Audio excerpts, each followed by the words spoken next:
Bumulusok ang suporta sa administrasyon sa unang 3 buwan ng taon ayon sa survey.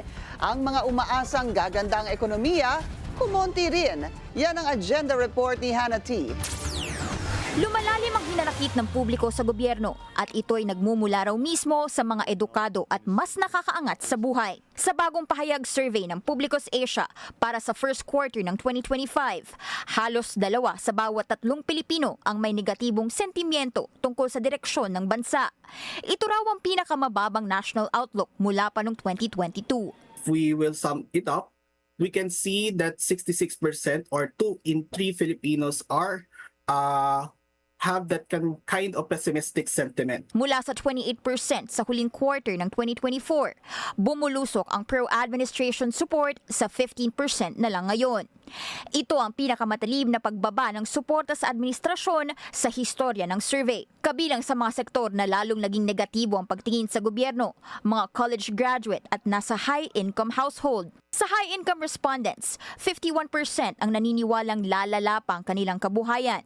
46% naman sa college graduates ang umaasang mas sasama pa ang kalagayan sa mga susunod na buwan. Bumabari ng percentage ng mga umaasang gaganda ang ekonomiya.